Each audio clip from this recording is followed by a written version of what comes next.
మానవుని శరీరంలోని భాగాలన్నిటిలో బాగా దృఢమైనది, శక్తివంతమైనది, ఎటువంటి ఉష్ణోగ్రతకైనా సరే నిలబడగలిగేవి అవి ఏంటి?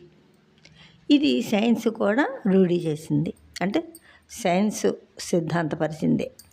అవి ఏమిటి?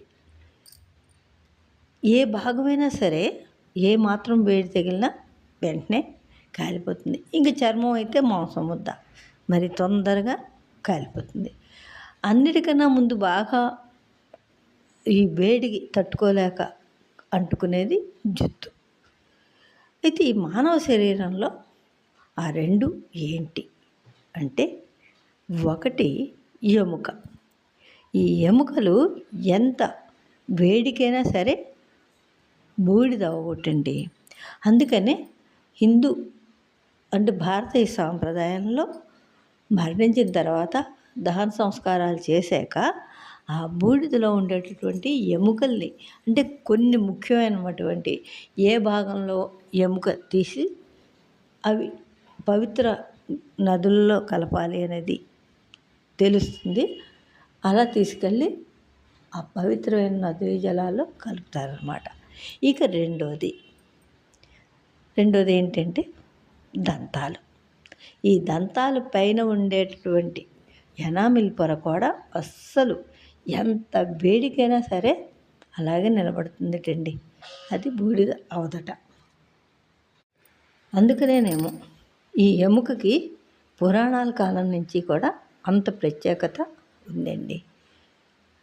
తులసి చరిత్ర అందరికీ తెలిసిందే. పవిత్రమైన తులసి మాత ప్రతి ఇంట కూడా పూజలు అందుకుంటోంది. ఆ తులసి మాత భర్త శంఖచూడుడు. అతను దేవలోకంలో ఉండేవాడు, కృష్ణుడి యొక్క చెలికాడు. అతను శాపం వల్ల భూమి మీద పుడతాడు. అది పుట్టి రాక్షస వంశంలో పుడతాడు. కొంతకాలం బాగున్నా రాను రాను అతనిలో సహజ సిద్ధమైన రాక్షస గుణాలు బయటపడతాయన్నమాట.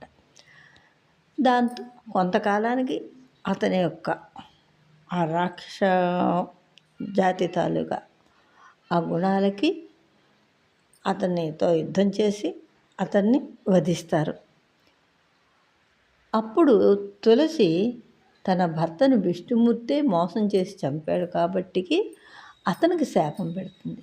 శాపం పెట్టినప్పుడు ఇంకా పతివ్రత పెట్టిన శాపం భరించక తప్పదు, తప్పకుండా నేను భరిస్తాను. కాకపోతే నువ్వు భూలోకంలో వృక్షంగా పొంది పూజలు అందుకుంటావు, ఒక నదిగా మారుతావు, ఈ ప్రజలు చేసిన పాపాలన్నింటినీ కూడా తీసుకుని నువ్వు వాళ్ళని పవిత్రం చేస్తావు.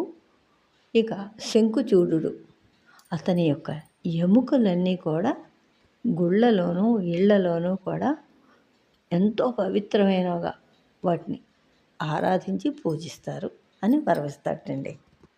శంఖచూడుని యొక్క ఎముకలే శంఖాలు.